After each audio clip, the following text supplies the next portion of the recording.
I'm Dave McHugh for D3Hoops.com here at Stevenson University, where Elizabethtown women's basketball becomes the first program to win 1,000 games in Division III history, third overall. And I'm joined by the winning coach who had just a little bit to do with this as a coach and a player, Sherri Gorman. And Coach, first and foremost, congratulations on 1,000. I know you guys have been looking forward to this. It's probably nice to get it done with. Absolutely, and it's always tough to do it on the road, and Stevenson is a great team, so it was nice to do it tonight. It was a hard-fought game. They came back at you late in the game. It was kind of nip and tuck. They kind of got a couple steals on you. Were you sweating it just a little bit that this wasn't as easy as it looked like it might be with 5 minutes left? Oh, we definitely knew that. I mean, Stevenson has played very well all year. They've played some of the top teams very, very tough and obviously have beaten a lot of those top teams. So we knew we were going to have to play 40 minutes of basketball. What was the first thought when the buzzer finally went off? Yes, it's over.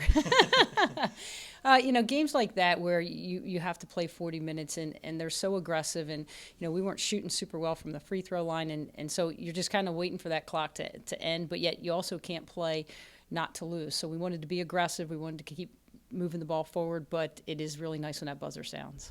You guys have been ticking off towards 1,000 for a while now. I mean, you guys got to 800. You're significant to do that. So you've been marking this day in some sense for a while. Was it maybe tougher to get to than expected?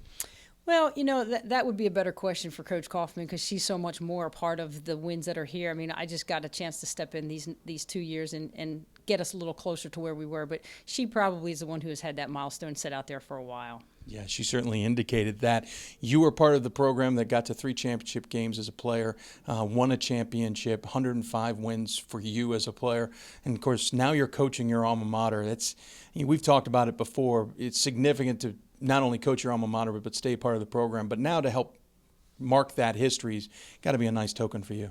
Absolutely. I mean, it's definitely an honor and a privilege. And when I got hired, I was elated that I had the opportunity to do this. I mean, I inherited a wonderful group of young ladies. They play hard. They work hard. Hopefully we've added a few things to it to make them play a little bit harder. But it's definitely an honor and a privilege, and it's great to represent the institution. Elizabethtown has a heck of a legacy that Coach Kaufman helped instill along with the coaches that came before her. What's it been like to kind of coach in that legacy, but at the same time kind of start cementing your own part of it? Well, I think part of the process was a lot of people said, what's it going to be like to follow in your coach's footsteps? And I think, it became kind of a natural process. I've known Yanni my whole life, so not only as a player and as a coach, but we lived close to her for 22 years where I live. So, I mean, she knows my kids growing up. She knows my husband. So, it's kind of been a part of us, and we kind of followed the tradition even when I wasn't with the program. And now to be able to come back, it just kind of seems a natural succession, which seems to be fitting pretty well. You guys, I know, are trying to get Elizabethtown kind of back in the national spotlight in some ways. Winning 1,000 certainly helps that. Battling it out in the conference, I know, has been tough. Of course, you'll move conferences next year. We'll chat about that in a second. But what's been the mentality? What's been the focus of this team to try and get back to some national prominence? Yeah, I think for us, one of the big things that we felt like we instilled was to get into better shape. I feel like we're in very good shape as a team. And then we just wanted to learn how to play harder.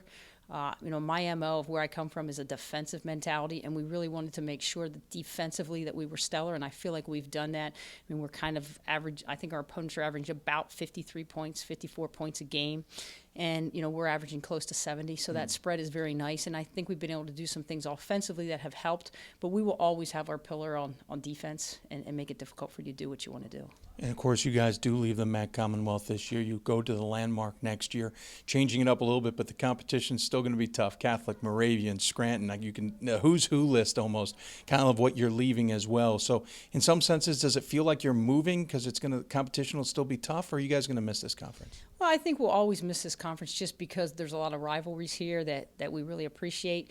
But, if you look at where we're going to, that to me was the old MAC. Yeah. There were the teams we used to play when I played. So for me, it's not really a lot different. It'll be a little bit more traveling, but again, a very tough league, and I think it's very comparable to the MAC. So we'll enjoy going forward and see what that looks like. On the near future, wrapping up the conference play here at the weekend conference tournament following, how do you guys see the end of the season in your eyes? Well, again, we need to go to Albright and beat Albright. Again, a very tough team. I think, they've played people hard. Maybe they haven't come out on the winning side of things, but they're a very dangerous team. So we need to finish that up first.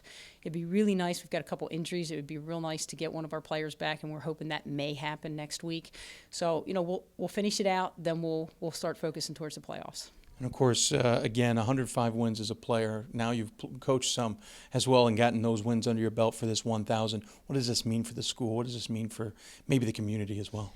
Well, again, I think E-Town has had this long heritage of having a great women's basketball program, and I think it's nice to see the national recognition come back. You know, we had some very stellar years back in the 80s and 90s, and I think it's just nice to kind of get back to maybe that national prominence, and we're going to do our best to be the best possible team we can be, and, you know, we'll just take it from there.